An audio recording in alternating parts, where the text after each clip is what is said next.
আসসালামু আলাইকুম গাইস, সবাই কেমন আছেন? আশা করি সবাই ভালো আছেন। আজকের ভিডিওটা এবং থাম্বনেল দেখে তো বুঝেই গিয়েছেন আজকের ভিডিওটা কি হতে চলেছে। আজকের ভিডিওর মূল উদ্দেশ্যটাই হলো একটা ই স্পোর্টস প্লেয়ার হওয়া।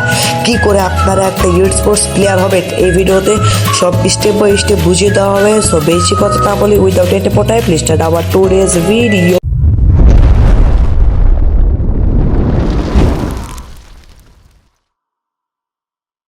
Tips number 1, create the best team. আপনাদেরকে একটা ভালো টিম বানাতে হবে, নাহলে অন্য কারোর ভালো একটা টিমে জয়েন দিতে হবে।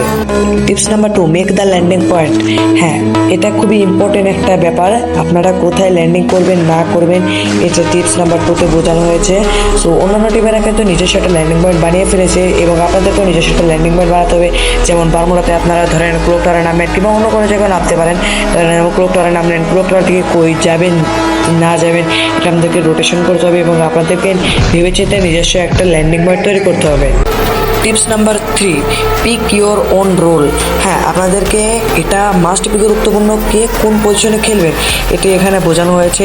আপনাদের যেমন 4টা পজিশন থাকে, rusher, first rusher, second rusher, sniper আর নিডার। আপনাদের কে কোন পজিশনে খেলবেন এটা কিন্তু অবশ্যই আপনারা ভাগাভাগি করে নেবেন। যেমন ফার্স্ট রাশার একাই এক স্কোয়াডকে মারার মতো ক্ষমতা রাখে, সেকেন্ড রাশার গিয়ে তাকে কভার দিবে কিংবা প্লেয়ারকে মারবে এবং নিডার গ্রেনেড দিয়ে তাদেরকে কভার দিবে। আর স্নাইপার লং থেকে অবশ্যই মাস্ট বি দুইটাকে আপনারা আগে স্নাইপার একটা প্লেয়ারকে ডাউন করবে বা ড্যামেজ দিবে, তারপর আপনারা রাশ মারবেন। খবরদার আগে রাশ মারতে চাবেন না, রাশ মারলে কিন্তু মরে গেলে একটা প্লেয়ার ডাউন হওয়া মানে কিন্তু অনেক কিছু।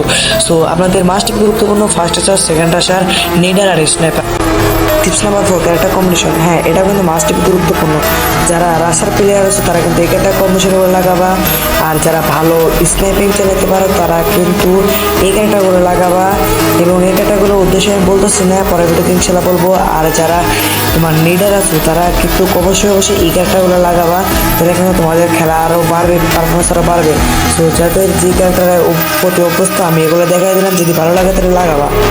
Tips number 4, increase coordination. হ্যাঁ, আপনাদেরকে কিন্তু এটা মাস্ট গুরুত্বপূর্ণ, তাছাড়া কিন্তু আপনারা সাকসেস হতে পারবেন না।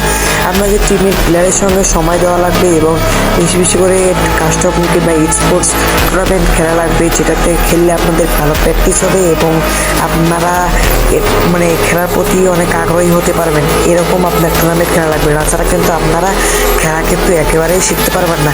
যেমন আপনাদের প্রতিদিন রাত 8টা 9টা 10টা টুর্নামেন্ট রাখবেন, এগুলো কমপ্লিট করতে আপনাদের 12টা বাজবে। সো আপনাদের এটা ভালো একটা টিম গঠন হয়ে যাবে। যদি আপনারা এগুলো না রাখেন তাহলে আপনারা 2 দিন পর 3 দিন পর যদি টুর্নামেন্ট রাখেন তাহলে কিন্তু আপনারা সাকসেস হতে পারবেন না। এই ক্ষেত্রে আপনাদের টিম কিন্তু আরও পিছিয়ে যাবে। সো এটা কিন্তু must be important. So guys, এই ছিল আমাদের আজকের ভিডিওটা। যদি ভিডিওটা ভালো লাগে থাকে লাইক কমেন্ট শেয়ার করে দেবেন, আর অবশ্যই সাবস্ক্রাইব করতে ভুলবেন না কিন্তু।